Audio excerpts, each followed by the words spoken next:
Good morning everyone. This is Professor Ram Guge, and first of all I would like to welcome all of you in the eighth session of BSP's online spoken English course.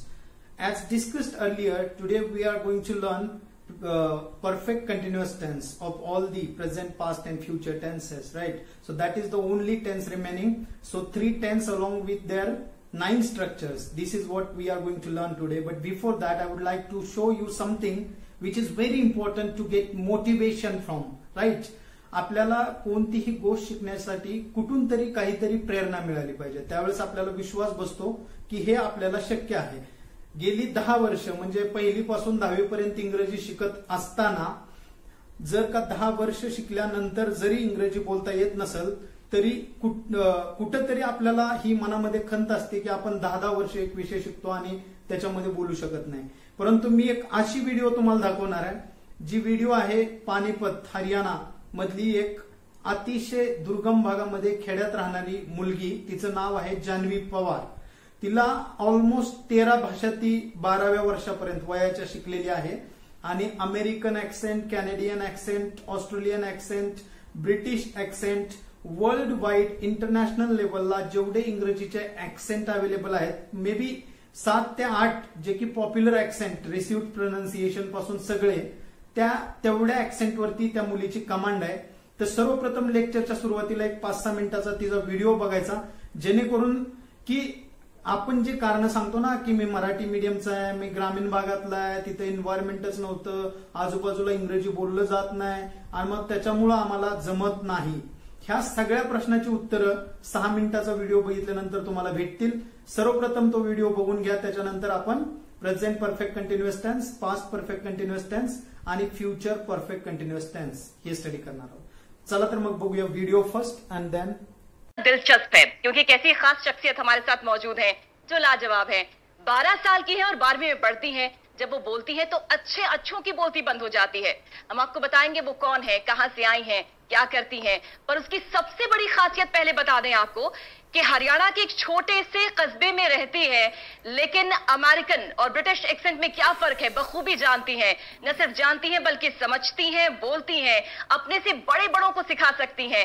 भाषा पर शानदार पकड़ है, अंग्रेजी के भारी भरकम शब्दों को जानती हैं. यानी 12 साल की गुड़िया, ज्ञान की पुड़िया हमारे साथ मौजूद हुई जानवी, इंडिया की वंडर गर्ल. बहुत बहुत स्वागत जानवी आपका. लेकिन इससे पहले कि जानवी से बातचीत का सिलसिला शुरू करें, आइए आपको छोटी सी रिपोर्ट दिखाते हैं कि छोटे से पैकेट में बड़ा धमाल आखिर है क्या. And British it's my name is Henry. I'm studying 12th standard and my age is 12 and American. Hello, and my name is Henry. I'm studying 12th standard. My age is 12, studying at German Public School. ये है जानवी. पानीपत के इस्तेमालखा की जानवी की उम्र अभी 12 साल है.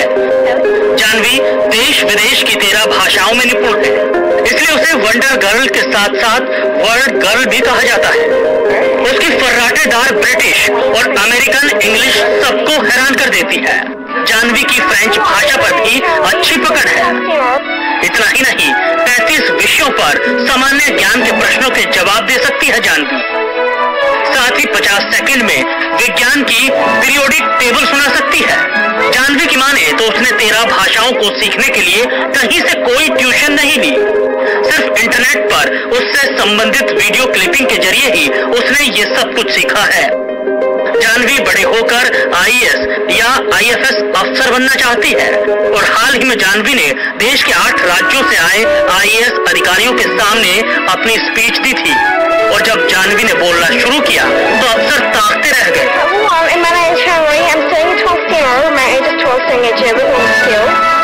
क्योंकि विलक्षण प्रतिभा की धनी इस जानवी ने सभी के होश उड़ा दिए. जानवी की इस प्रतिभा पर आज देश को गर्व है. Devendra Kathuria, total news, Panipat. जी हाँ, देश को बहुत बहुत गर्व है जानवी पर. जानवी सब हमारे साथ है. जानवी बहुत बहुत स्वागत. कैसा लग रहा है आपको? I'm feeling awesome. Wonder girl का खिताब दिया गया है आपको. जानती हैं वंडर मतलब क्या होता है? एक ऐसी शख्सियत जो बहुत हैरान करती है.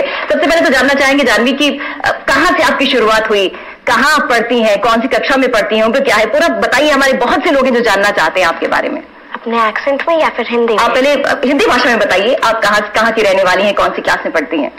मेरी एज 12 है, मैं 12th स्टैंडर्ड में स्टडी करती हूँ और British, American, RP, posh, Australian, Scottish, Canadian, नेरोफ्लेस्क, Hindi, Haryanvi, French, Japanese and French, ये सारी लैंग्वेजेस मैं बोलती हूँ।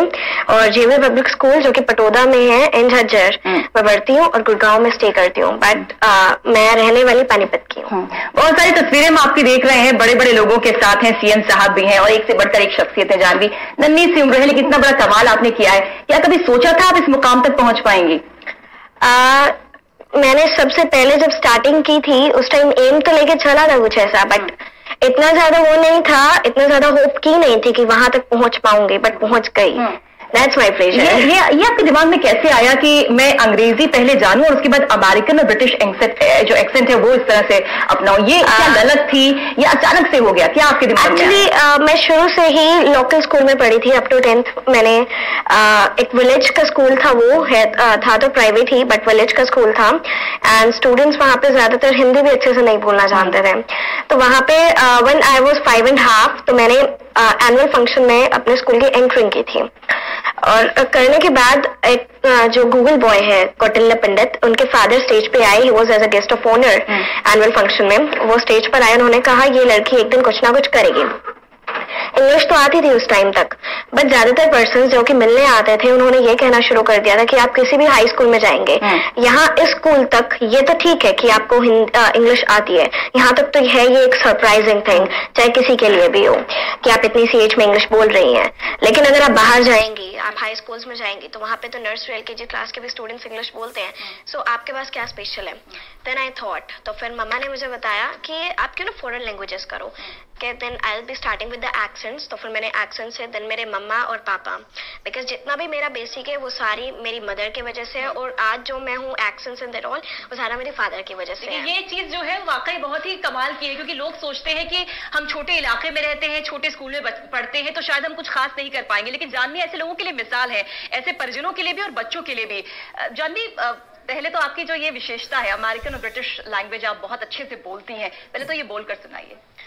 What can I speak in American accent? आप दोनों में कुछ भी, जैसे आप न्यूज एंकर बनना चाहती हैं, हमने ये भी सुना है कि आप बहुत बखूबी सुनती हैं BBC न्यूज। पहले तो आप अमेरिकन में और ब्रिटिश लैंग्वेज में आप न्यूज पढ़कर सुनाइए, कुछ भी जो आप। Okay. Let me start with the BBC. बिल्कुल। All right.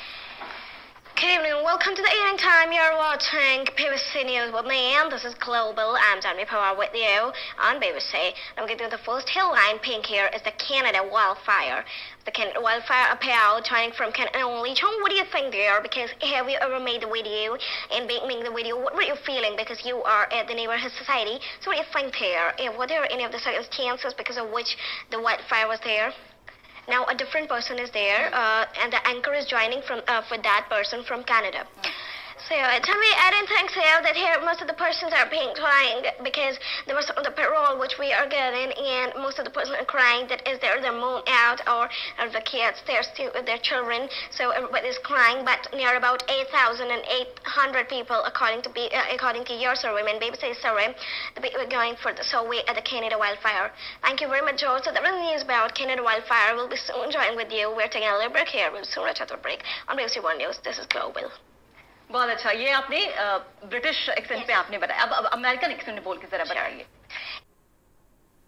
ओके मित्रांनो, तुम्ही व्हिडिओ पाहिली, एकंदरीत मला तो व्हिडिओ दाखवण्यामागचा उद्देश हाच होता की आपण जे कारण देतोय की आम्ही ग्रामीण भागात राहतो, आमच्याकडं मराठी मीडियममध्ये आम्ही शिकलोय, आमच्याकडं सगळं मराठीमधनंच होतं, तर ह्या सगळ्या प्रश्नांची उत्तरं इनडायरेक्टली त्या व्हिडिओच्या माध्यमातून देण्याचा या ठिकाणी मी प्रयत्न केलेला आहे। आता आपण आपला जो आजचा विषय आहे की आपल्याला BSPच्या ऑनलाईन स्पोकन इंग्लिश कोर्सचा 8वा दिवस आज आहे आणि 8व्या दिवसाच्या अनुषंगानं टेन्सेसचा आजचा शेवटचा पार्ट आहे। आज आपले सगळे टेन्सेस संपणार आहेत। तर आता present perfect continuous tense, past perfect continuous tense आणि फ्युचर परफेक्ट कंटिन्युअस टेन्स हे 3 टेन्स आपल्याला शिकायचे आहेत। चला आता सुरू करू आपण टेन्सेसला। तर okay, present perfect continuous tense formula काय असतो. Now just look at the formula, you will get to know what kind of sentence structure is expected for using present perfect continuous tense, and then we will try to understand what is the context for using this tense while communicating with other people. So first of all, subject have or has. have आणि has मधला फरक माहित आहे. Third person singular म्हणजे ही शी it किंवा मुलाचं नाव मुलीचं नाव हे एवढ्यापैकी कुठलाही वाक्याचा करता असेल तर आपल्याला हॅज वापरायचं आहे, बाकी इतर ठिकाणी हॅव वापरायचं आहे. ठीक आहे. बीन घ्यायचं पुढं. V4 सगळ्याला मी सांगितलेलं आहे, क्रियापदाचं चौथं रूप आणि त्याच्यानंतर ऑब्जेक्ट. ठीक आहे. तर हा फॉर्म्युला आहे आणि खालचे वाक्य सगळे ह्या फॉर्म्युल्यावरती बनवलेले आहेत. म्हणजे वाक्यरचना कशी करायची फॉर्म्युल्यानुसार समजतं आणि वाक्य कुठल्या कॉन्टेक्स्टमध्ये वापरायचं ते युसेज म्हणून तिथे एक नोट दिले, ते समजून घेतल्यानंतर आपल्या लक्षात येतं की ह्या सिच्युएशनमध्ये कुठला टेन्स वापरून बोललं पाहिजे. तर आता कॉन्टेक्स्ट समजून घेऊ. To indicate an action which started in the past and is still going on. Okay, simple.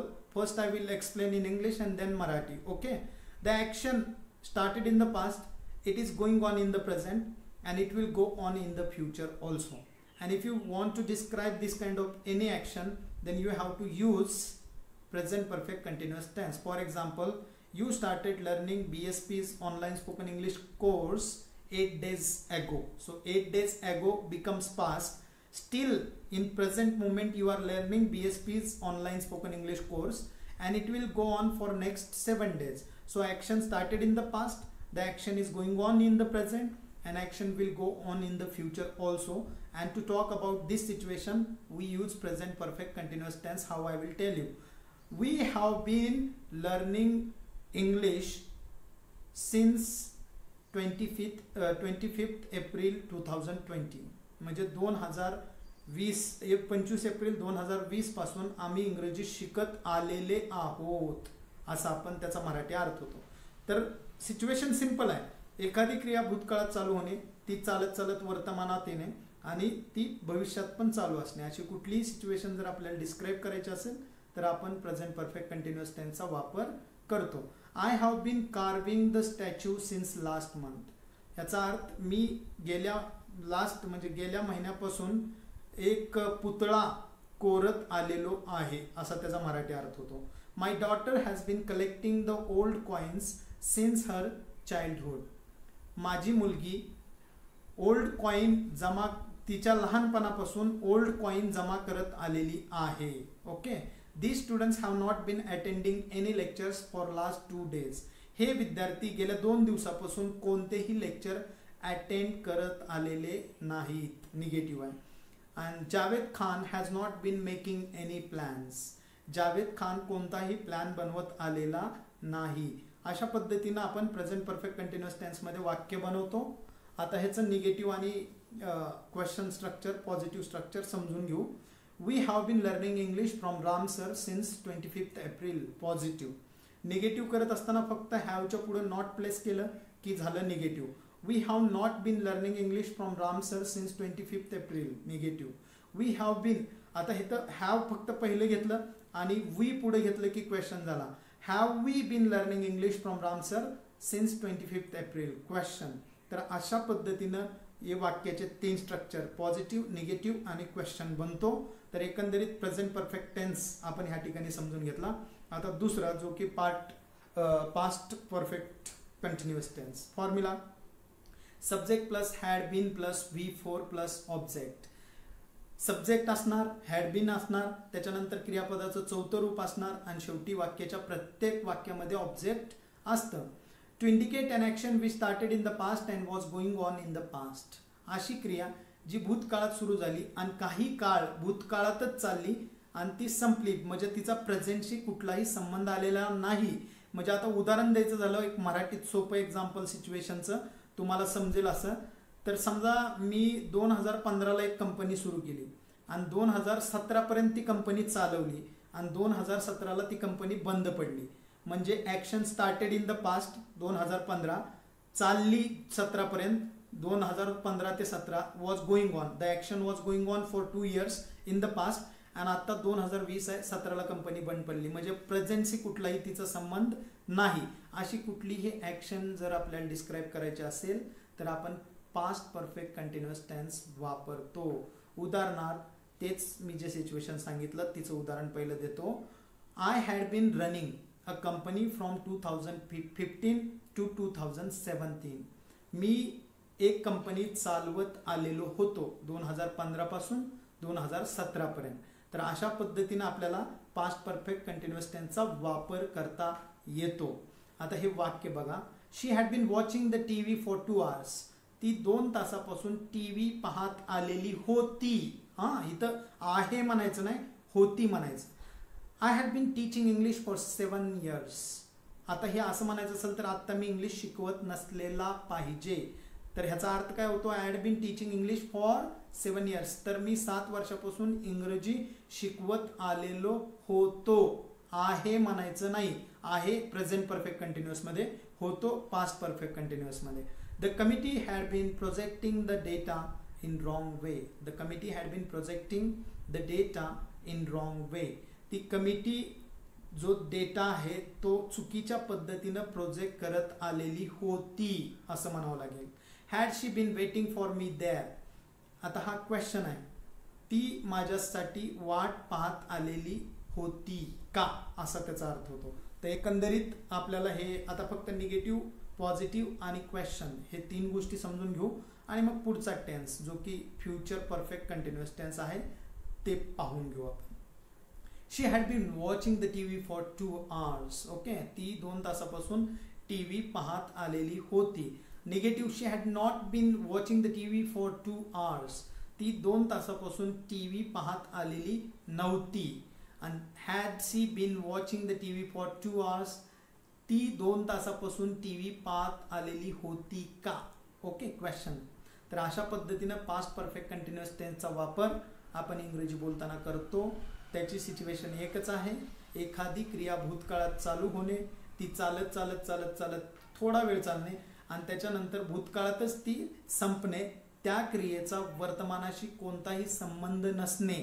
अशी कुठलीही एखादी सिच्युएशन जर आपल्याला डिस्क्राईब करायची असेल, तिचं वर्णन करायचं असेल तर आपण पास्ट परफेक्ट कंटिन्युअस टेन्सचा वापर करतो. आणि प्रेझेंट परफेक्ट कंटिन्युअस आणि पास्ट परफेक्ट कंटिन्युअस मध्ये फक्त एक फरक आहे. प्रेझेंट परफेक्ट कंटिन्युअस टेन्सचा वापर एखादी क्रिया भूतकाळात चालू राहते आणि ती चालत चालत आत्ता वर्तमानात असते आणि ती फ्युचरमध्ये पण चालू राहणार असते. अशी कुठलीही सिच्युएशन जर आपल्याला सांगायची असेल तर आपण प्रेझेंट परफेक्ट कंटिन्युअस टेन्सचा वापर करतो. पण क्रिया भूतकाळात सुरू होते, भूतकाळात चालते आणि भूतकाळातच संपते असं जेव्हा म्हणायचं असतं तेव्हा मात्र आपण पास्ट परफेक्ट कंटिन्युअस टेन्सचा वापर करतो. आता शेवटचा टेन्स आहे future perfect continuous tense. Formula काय आहे बघा. Subject plus will plus have plus been plus V4 plus object. Okay, subject आहे, विल आहे, हॅव बीन आहे, क्रियापदाचं चौथं रूप म्हणजे ING वाला फॉर्म आणि ऑब्जेक्ट. आता ह्याचा पहिला आपल्याला समजून घ्यायचं की वापर कसा करतो. To indicate an action that will start in the future and will be continued in the future. अशी एखादी क्रिया जी भविष्यात चालू होईल आणि भविष्यात चालू राहील. ती कधी संपेल वगैरे भविष्याबद्दल we don't know anything about that, but it will start in future and it will go on in the future. Right, भविष्यात चालू होणे, भविष्यात कंटिन्यू चालू असणे. आता इथं बघा उदाहरण दिलंय. He will have been reading this book since 10 AM tomorrow. तो 10 वाजल्यापासून तो बुक वाचत बसलेला असेल. म्हणजे क्रिया सुरू झालेली असेल आणि ती क्रिया कंटिन्यू चालू असेल. Will have they been torturing me for money. Will have they been torturing me for money. ते मला पैशाबद्दल त्रास देत आलेले असतील भविष्य फ्युचरमध्ये. ओके, आता याचे 3 स्ट्रक्चर बघून घेऊ. पॉझिटिव्ह, निगेटिव्ह आणि क्वेश्चन.